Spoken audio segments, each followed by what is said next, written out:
संजय शर्मा मुझसे माफी मांगने आया था, पर अर्जुन दीक्षित ने उस पर तलवार से वार किया और उसे मार डाला। Arrest him.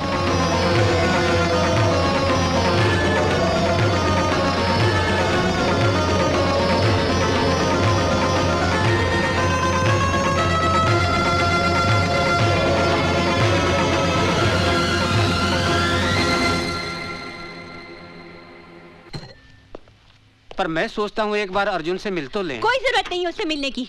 अगर तुमने अर्जुन से जरा भी हमदर्दी दिखाई ना तो हमारे लिए मुसीबत खड़ी हो जाएगी। कानून उसे नहीं छोड़ेगा और गुंडे हमें नहीं।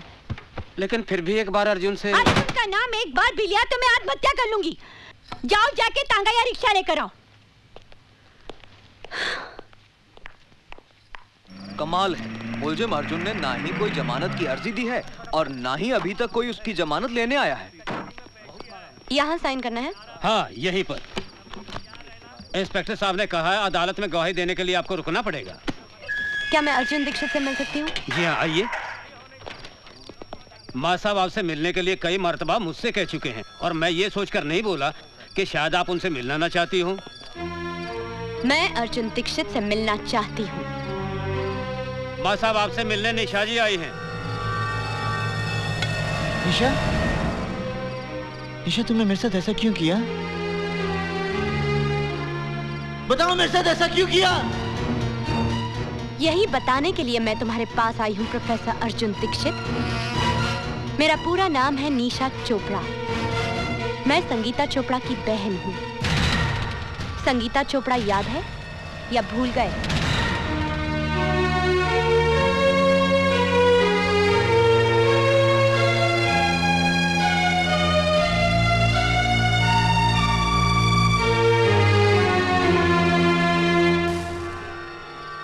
संगीता चोपड़ा याद है? संगीता चोपड़ा याद है? संगीता चोपड़ा याद है? संगीता चोपड़ा याद है?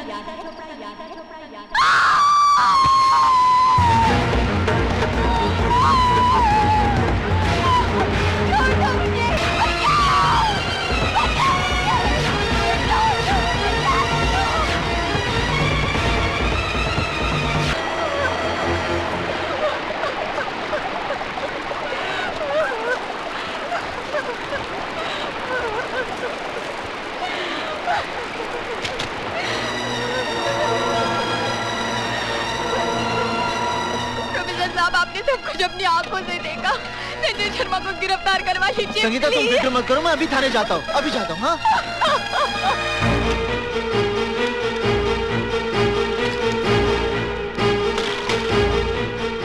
इंस्पेक्टर साहब, संगीता चोपड़ा मेरी छात्रा है। संजय शर्मा ने उसके साथ बलात्कार किया मेरी आंखों के सामने। आप रिपोर्ट लिखिए ना। एक मिनट इंस्पेक्टर साहब, आप एक मिनट बैठिए। हेलो, मैं इंस्पेक्टर मिश्रा बोल रहा हूँ। मामला बहुत सीरियस है। हाँ, मैं संगीता चोपड़ा के रेप केस की ही बात कर रहा हूँ। उसके आई विटनेस मेरे सामने बैठे हैं, प्रोफेसर दीक्षित। जी जी, बहुत अच्छा। प्रोफेसर दीक्षित, मैं आपकी रिपोर्ट भी लिखूंगा और सख्त से सख्त कार्रवाई भी करूंगा, लेकिन पहले आप अपने घर जाइए।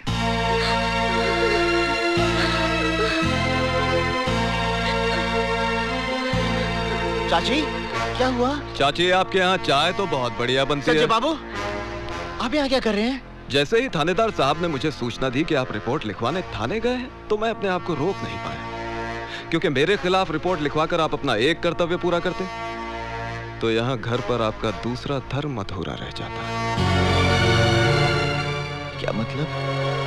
ये लीजिए चाकू, और इससे सबसे पहले अपनी बहन शिल्पा को काट डालिए। संजय बाबू, क्या है मां साहब, जब आप रिपोर्ट लिखवाएंगे तो यकीनन पुलिस मुझे गिरफ्तार कर लेगी, पर 1-2 दिन में मेरी जमानत हो ही जाएगी। उसके बाद आपकी जवान बहन के साथ जो कुछ होगा, उसे देखकर आपको अफसोस होगा कि मैंने अपनी बहन को पहले ही क्यों नहीं मार डाला।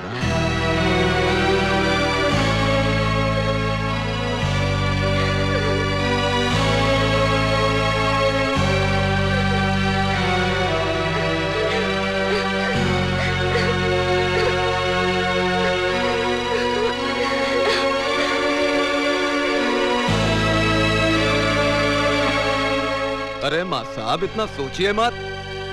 वो कहावत तो आपने सुनी होगी कि काल करे सो आज कर और आज करे सो अब। नेक काम में देरी नहीं होनी चाहिए। ये लीजिए, और मैं दोबारा समझाने नहीं आऊंगा। अच्छा चाची, चलता हूं। प्रणाम।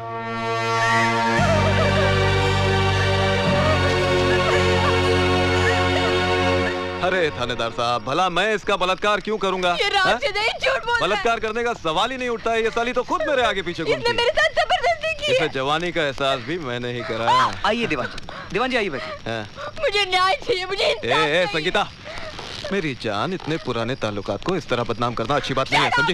इंस्पेक्टर साहब, आप मेरी कंप्लेन लिख लीजिए। धीरज रखिए। आजकल वैसे भी औरतों के लिए कानून बहुत मजबूत हो गया है। मैं दीवान जी को अरेस्ट करके अभी हवालात के पीछे धकेल दूंगा। बस प्रोफेसर दीक्षित आकर गवाही दे दे। प्रोफेसर साहब, आपने तो सब कुछ अपनी आंखों से देखा था। किस तरह संजय शर्मा ने मुझे जानवरों की तरह नोच डाला था। आप ही बताइए इंस्पेक्टर साहब को कि मेरे साथ क्या हुआ था। किसी से डरने की कोई जरूरत नहीं है। प्रोफेसर दीक्षित, आप बताइए कि आपने क्या देखा था। हाँ मां साहब, आपको भगवान की सौगंध है। भाई बता दीजिए कि आपने क्या देखा था।